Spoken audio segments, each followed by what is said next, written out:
Hello and welcome to the fifth session of Film 256 Underground Film. Today we are going to talk about narrative. So far we talked about the experience of avant-garde and underground cinema, mainly with non-narrative films, films that would reject any sorts of narrational goal. Such as A Man with a Movie Camera, we started from early modernist films, and even are examples of animation. So today we're going to discuss how underground films may deal with narrative in a very peculiar ways. So there's a long tradition of film scholarship dealing with the representation of time in cinema, and they're generally focusing on the techniques that signify more or less explicitly temporal shifts in the unfolding of the narrative. So there are like different critical approaches to the representation of time. Sometimes you can see actually in contemporary films like the films of Gaspar Noé or Michael Hanake, films like Memento, Irreversible, Run Roller Run, Cache, Inception. In all these films, we have some sort of a complex, puzzling imbrications of past, present, and future. So, causality and chronological approach to narratives are continuously distorted in such films. So today I'm going to talk a little bit about certain techniques in manipulating time in a non-linear way in non-mainstream films, and I will briefly talk about the theories of Harry Bergson and Gilles Deleuze as useful tool to talk about the idea of perception and memory in such films. So, in classical Hollywood cinema, the representation of temporality is very linear. Bordwell and Thompson argue that classical narration employed typical strategies for manipulating the order and duration of the story, which in general are based on the logic of causality. So, since classical cinema interviews is based on characters' action that are causally driven, the flashbacks of these films are objectively correlated to the character's memory. So accordingly, time in these classical films just a tool for causality, not a process to be investigated on its own. So therefore, in classical Hollywood films, there's no room left for incorporating involuntary recollections, for example, in the narrative structures of classical films. Remember, like a flashback sequence in classical films, such as Casablanca, for example, it's always bracketed. We know that it's a flashback. You see the change of color is brighter, and we get some sort of a distance with the characters, and you can sense that in certain changes in the texture of the film. So this is not really a mental sort of flashback. It's a very stable, just explanation of what happened in the past that explains certain actions in the present time. Why a character is doing something that in the storyline. So it's just a causal explanation. Flashbacks in classical Hollywood cinema. So the sudden awakening of the past into the present is not visualized and imagined in confusing forms when we deal with classical films. So what is a flashback? It's a term that was coined in the early 20th century, and it's etymologically speaking, flashback is related to the modern notion of speed. It's flashing, something's flashing. So those actually classical Hollywood presentations of the past in a lengthy, again, bracketed scenes do not really correspond with the roots of the word. That is about movement, energy, and mental process. So we have very different types of flashbacks in cinema. Modernist films, they use flashbacks as instantaneous with uncertainty. If you have seen films like Entering the Void, or I have a couple of examples like La Jetée, 2046, or if you've seen films like Je t'aime, that the background of this picture is taken from that movie. So in all these films, flashbacks are pretty fast, pretty mental. So Hugo Munsterberg was an interesting film theorist that were underrated for a while. He was actually a psychologist and in a magazine called Photoplay at that time. He was comparing the experience of the cinematic experience with our mental states, with the brain is just a term that Deleuze maybe said later on, decades later, that brain is the screen. Formulated early on, and in the works of Hugo Monsterberg, and just imagine, cinema was very new in 1916. Cinema, the first movie was exhibited in 1895. Just imagine how these theories were advanced for its time. So Munsterberg values flashback as an analogous of memory and not as an illustration of verbal discourse. So he believed that the flashback should not really explain just in a causal way what is going on. It actually should just reproduces the experience of involuntarily penetrations of the past in the perceptions of the present time. He believes that we must recognize the mental act or remembrance in the filmic flashback as very psychological, not literary ways. So Musenberg is kind of going too far, maybe in connecting brain to the screen, but it's kind of his original tendency in finding this parallel between the subjective memory and temporality in cinema was very interesting. In a way, kind of he traced the cinema's potential in creating flashbacks that were more personal and objective and involuntary. The deconstruction of narrative structures in certain films are very mathematically constructed. I talked about Memento. I can also talk about Irreversible. These films, in a very puzzling way, play with the notions of sujet and fabula, or story and plot, that if you're familiar with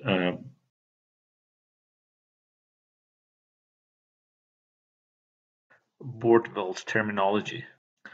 Plot should serve the story, should help us to create this storyline. But these films are making us more confused with trickery images and sometimes fork narratives like Run, Lola, Run. For example, Irreversible employs this linear narrative construct in reverse.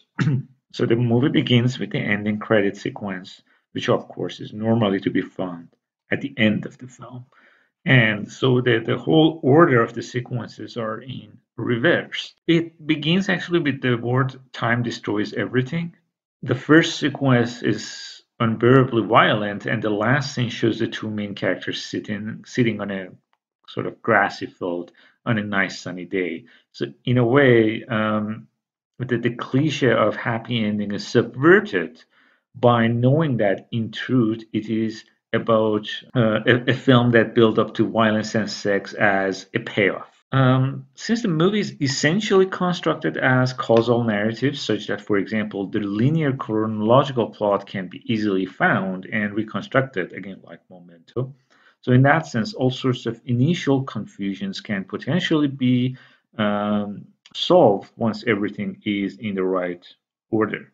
So now I want to talk a little bit about Jill Deleuze's idea of time image that is inspired by the philosophy of Henrik Bergson. So in Bergsonian philosophy, duration rests within the consciousness of a person and cannot be stopped or analyzed like the mathematical conception of time as a line.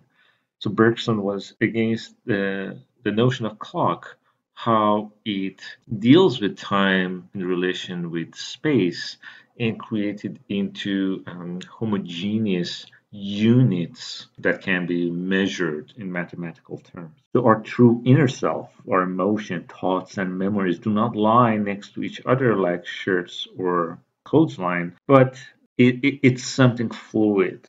So layers of past and presence flow into one another. For example, we experience temporality like deja vu, for example, that Bergson suggests that it's actually an interesting experience that in our society is being repressed in a way that it's not a good thing to experience deja vu. But for Bergson, we may experience temporality, we may experience the past like deja vu when one feels that she recollects a past experience without being able to really trace such experience to her memory of the past. And it's interesting to deal with that experience of temporality in cinema, the deja vu like approach to time. So the past, in this sense, keeps taking place of the present and not revealing itself as a past when we experience deja vu. So Bergson's theory is presented by using the Zeno's paradox. So when we have this sort of mechanistic view of time, time in a space, we are experiencing similar paradox. So if time can be continuously divided into infinity, so there are intervals, half of the half, half of the half, half, half, half, half, half, and so in a way time cannot move on. So then time should not be perceived as a successions of separate constructs. And now how it can be translated in cinema.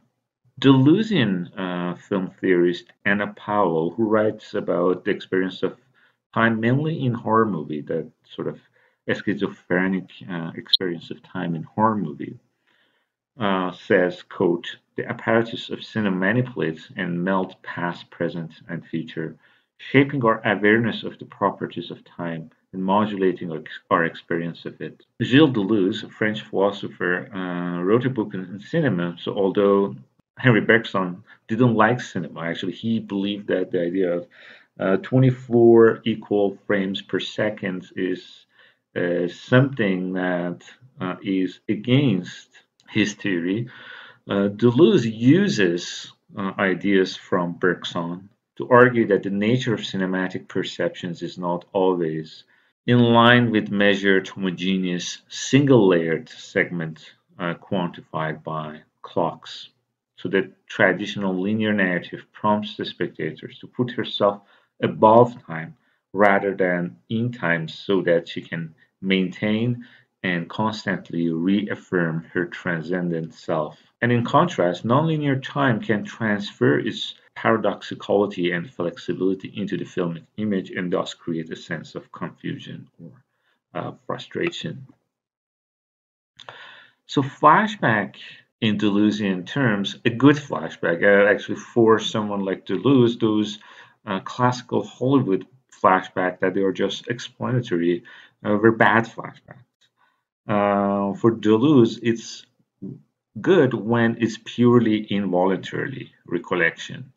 And when the present is not superior, like it's not always the present that recalls the past.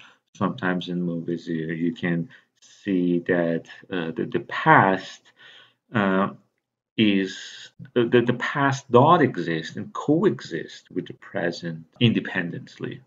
So such recollections indeed exist in itself outside the realm of the subject's interests, and that's when for Deleuze that cinema's potential can be fulfilled. Trifonova, who's another Deleuzian scholar, suggests that deja vu is the most privileged experience and involuntary recollection beyond the perceptual field of the subject works very well in the analysis horror films such as The Silent House. It's a film, a Uruguayan film, but it's all in one single shot. Although there were later movies like One Long Take, and at the same time, there were multi-layered of time in one single take. So it's just quite a confusing movie.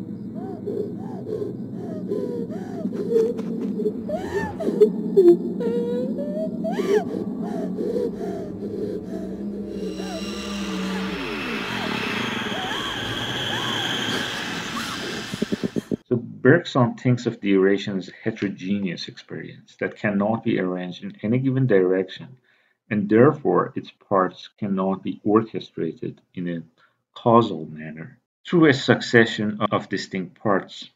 Consequently, this idea of measurability, the fact that you think that you can measure time, is a fundamental illusion that human beings have in modern time.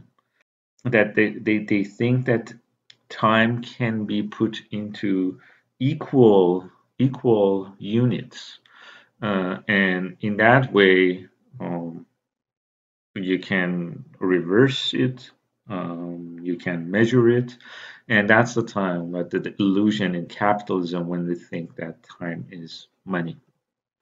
Narrative-wise, when flashbacks are going against construction of linear storyline. They're not just there to explain the present, but actually to confuse us further. That's when the Deleuzian film theory is useful. For example, in this movie, The Silent House, it's very intense, this multi-layered experience of time that is taken in one single shot. So the crucial Bergsonian distinction with respect to cognitive recollections of the past is between a voluntarily and an involuntarily immersion in them. For example, Roderick, which I think I assigned that reading for one of his articles on Deleuze and Bergson for this week, suggests that movies such as Cachet, it's a French movie, they deal with this conceptualization of memory and history as the past re-emerges, raises the question of power relation among individuals and the viewers as an individual observers. So the past is not passive. It's observing us, it's controlling us. It cannot be repressed. It's not like voluntarily recollection, like when we want it to explain, we remember it, and other times we can get rid of it. The past always coexists with the present time. So there's another film critic, Riccardo Demizio, who reads this film Cash through a Deleuzian lens by saying that the digital cinema of Michael Hanake is manifestly schizophrenic.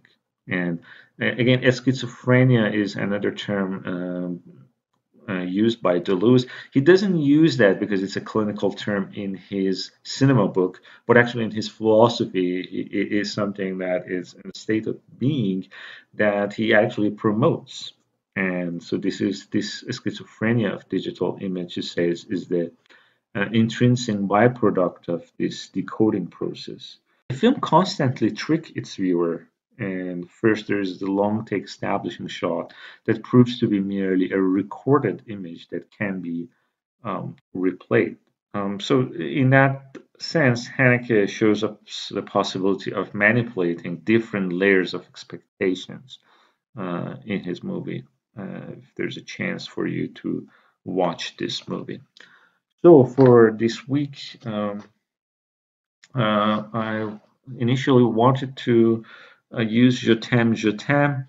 Maybe that's not a possibility, so maybe we have to choose another Alain René film. So, watch your courses. Sometimes I have to change the movies because of this online thing.